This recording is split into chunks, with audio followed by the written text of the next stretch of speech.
Hi everyone, Rachel from North Brisbane Psychologists. I want to talk about emotional numbing and I want to talk about emotional shutdown. And so I want to talk about emotions. And I think this topic relates to depression, certainly many forms of depression. And I think it relates to how stress and emotions can affect our bodies. So that link between the psychological and emotional and the physical, which I think, many people, if they've struggled with chronic pain or chronic conditions, even panic attacks and other sorts of, very debilitating conditions, I think these people get interested in the mind-body connection. So here's one of my experiences. I remember going through a very hard time in 2015 and I went away on a retreat to be with and learn with others. And I honestly believed when I got there that even though I was going through some really massive personal struggles in my own personal life, I really believed I was handling it well and I was fine. And on one level that was true, I was. So I got to this retreat, I was out of town, and in my intellectual conscious mind, I thought, I'm fine, everything's fine, I've got it under control, I'm fine. And it was only when I found myself bursting into tears and all this emotion coming up, like this sack of vulnerability and pain was just burst open and it all kind of was released. And it was like, I'm not fine. I thought I was fine. I thought everything was fine. I'm not fine. And I realized that it's actually very liberating. It doesn't feel good. I'm not saying it feels good, but it is good.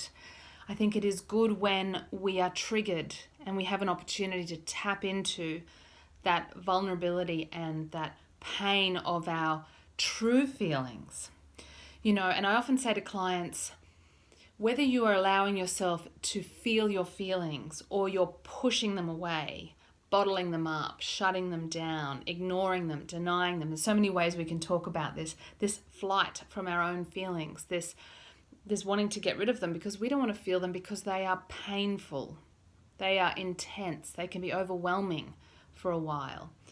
And so we do this. And sometimes we have to just function. We just have to get through life. And there are things to be done. There are children to be looked after. There's a job that needs turning up to every day. We've got to move house, or the myriad of other things that require a doing focus.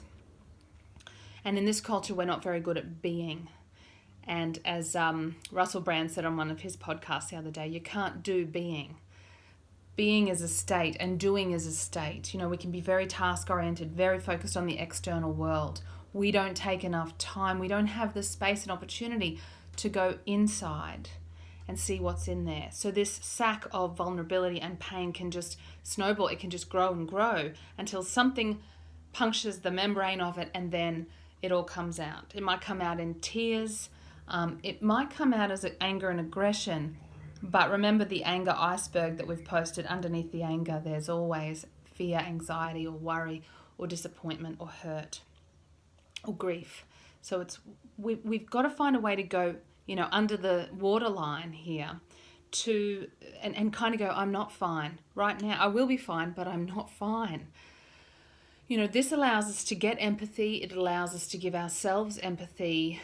And it allows us to get closer to the underlying wishes, the underlying needs and values that we need to touch into if we are going to find some relaxation and make constructive plans for the future.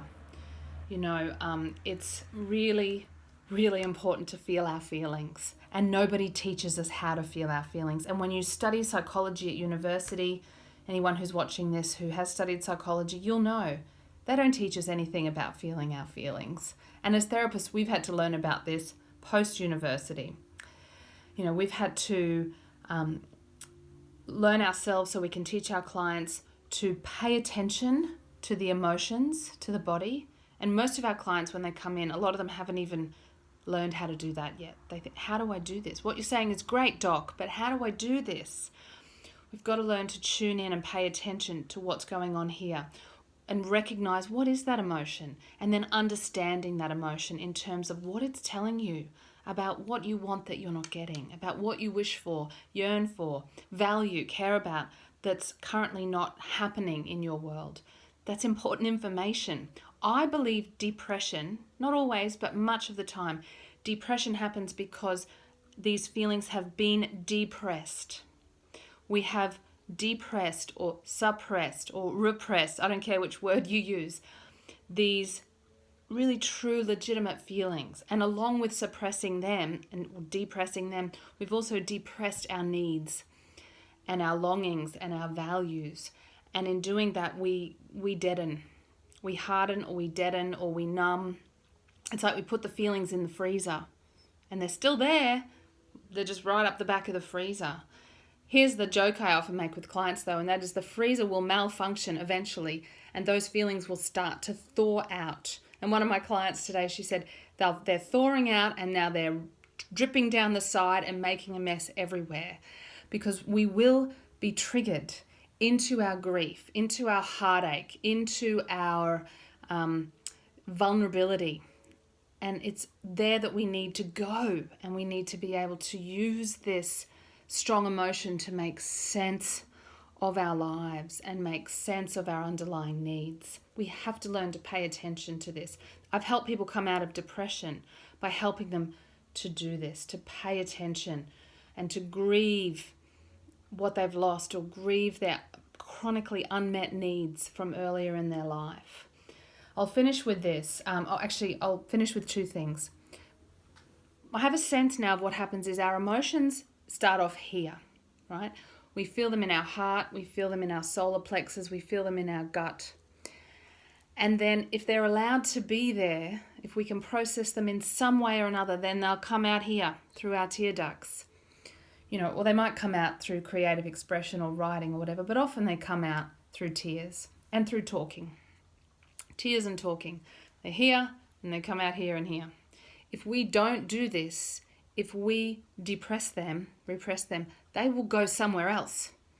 For one of my clients earlier, they went to her shoulders and neck and she lived with chronic neck and shoulder pain. For another one of my clients, they go to her digestive system and she experiences digestive issues. For another one of my clients, he gets migraines and that's where it goes for him. For another client, it might be panic attacks. For someone else, it might just be debilitating depression. So if we don't let them be here, they will go somewhere. Putting it in the freezer means it's still somewhere and you haven't got rid of it. The only way out is through. These feelings will wash through you and out of you. They will take care of themselves if you can create the conditions for that to happen.